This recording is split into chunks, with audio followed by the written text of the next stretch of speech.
So dia pun gunakan jadi sabun, wangi. Okey. Jadi tuan-tuan, oleh kerana wanita di Kelantan ini cukup dominan, outstand, maka banyak perkara yang dikaitkan dengan wanita Kelantan. Salah satunya adalah dinding janda berhias. Dinding single mother. Kalau tuan-tuan tengok, dia cembung atau dikenali sebagai dinding cembung. Beza Kelantan dengan Terengganu, Kelantan dia vertikal. Dia vertikal saja, yang ini saja.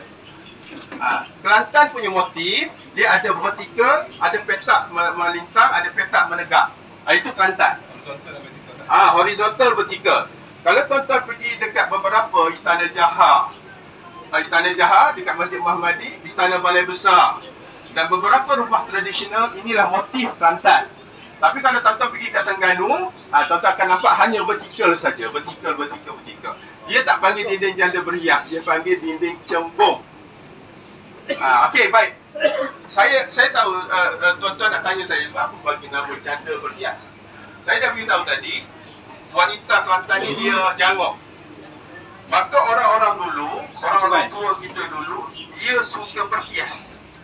Dia suka berhias, berlapis. Dia nak beritahu sesuatu yang cantik, dia namakan janda berhias. Ada 4 perkara, baik batik, baik ukiran kayu, baik kerah tangan. Okey, ada 4 elemen. Satu ialah disebut sebagai aesthetic value, nilai comel, nilai cantik, nilai estetik, keindahan. Yang kedua ialah nilai adat. Nak masuk tu, buka kasut, langkah kaki kanan, ketuk pintu, bagi salam, langkah bendul. Peribahasa melangkah bendul bukan tak baik, bukan adik tak boleh kahwin dulu daripada kakak, uncle. It doesn't mean that the sister cannot get married first. Daripada abang dia dan sebagainya.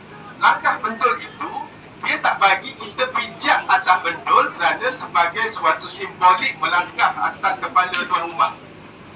Okey, masyarakat Cina kampung yang ada di Kelantan pun dia tak bagi pijak atas bendul.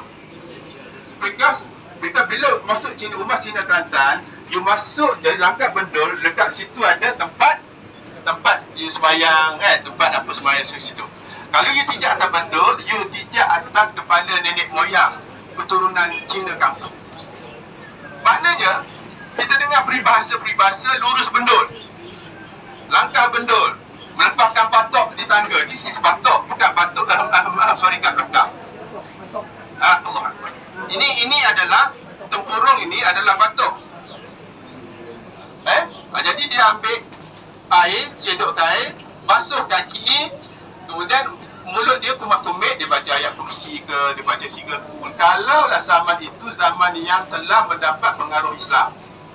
Sebab dia balik daripada hutan, dia balik daripada sawah padi, dia balik daripada menjadi nelayan. Dia takut makhluk-makhluk halus itu mengikuti naik sampai atas rumah.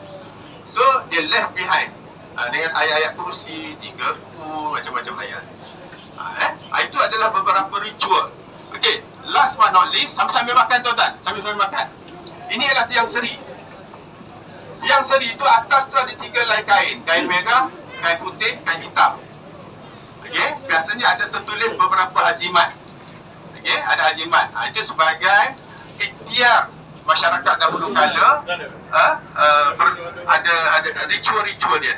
Kalau saya nak cerita cukup panjang lah. Nak dirikan tiang seri ni pun tuan-tuan, dia daripada hutan lagi. Dia keluar daripada hutan lagi tu pun dah ada ritual.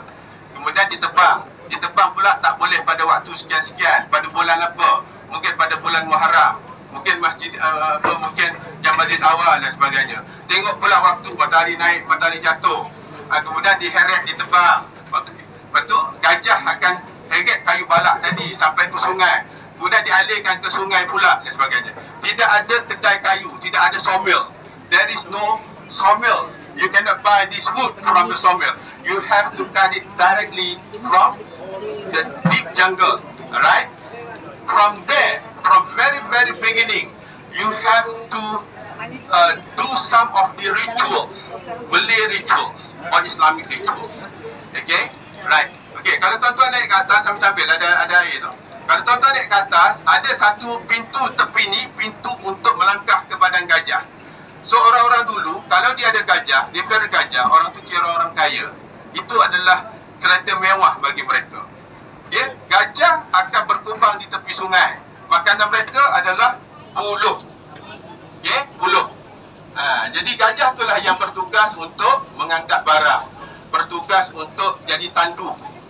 Kalau tuan-tuan pergi ke Masjid Kampung Laut, Long Ismail, anak kepada Long Yunus yang memerintah Kampung Laut, dia naik gajah untuk ke Masjid Kampung Laut. Hati-hati kan? Takut ada izin. Okey, ada soalan? Ada soalan?